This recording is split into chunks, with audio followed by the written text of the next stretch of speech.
இது கேக் வாரம்.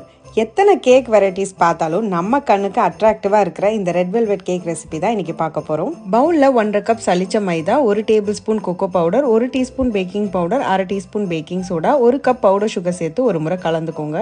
இப்போ அதில் 1/2 கப் தயிர், 1/4 கப் சன்ஃப்ளவர் ஆயில், 1 கப் பால் கொஞ்சம் கொஞ்சமாக சேர்த்துக்கோங்க. இது கூட 1 டீஸ்பூன் வெனிலா எசன்ஸும் சேர்த்துக்கோங்க. ஸ்மூத் கன்சிஸ்டன்சி வந்ததும் இதில் 5 ட்ராப் கிறிஸ்மஸ் ரெட் கலர் சேர்த்துக்கோங்க. நல்லா ஸ்பாஞ்சியாக இருக்கிறதுக்கு கடைசியில் 1 டீஸ்பூன் வினிகர் சேர்த்துக்கோங்க. நல்லா கலந்துட்டு கிரீஸ்டு டின்ல பட்டர் பேப்பர் வச்சுட்டு பேட்டர் ஊத்திக்கோங்க. ப்ரீஹீட்டட் ஓவன்ல 40 மினிட்ஸ் 180 டிகிரிஸ்ல பேக் பண்ணி எடுத்துக்கோங்க.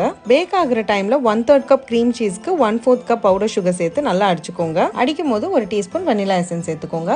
அதே மாதிரி 1/3 கப் விப்பிங் கிரீம் அடிச்சுட்டு ரெண்டுத்தையும் ஒன்னா சேர்த்து ஸ்டிஃப் பீக்ஸ் வர வரைக்கும் அடிச்சுக்கோங்க. இந்த மாதிரி ஸ்பாச்சுலால எடுக்கும் போது கீழே விழாம இருக்கணும். சோ நம்ம கேக்க 1 hour ரெஸ்ட் கொடுத்துட்டு இப்ப ஸ்லைஸ் பண்ணிக்கலாம். எவ்வளவு மாய்ஸ்டா சாஃப்ட் அண்ட் ஸ்பாஞ்சியா இருக்குன்னு பாருங்க.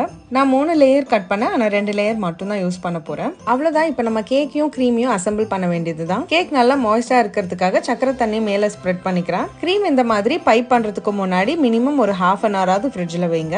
ரெட் வெல்வெட் கேக் பர்டிகுலர்லி இந்த மாதிரி ரெட்டிஷா தெரியறது ரொம்பவே அழகா இருக்கும். அதனால தான் நியூட் கேக்கா பண்ணிருக்கேன். Plus time saving. கேக்கோட கிரம்ஸே உதிர்த்துட்டு நான் மேல கார்னிஷ் பண்ணிருக்கேன்.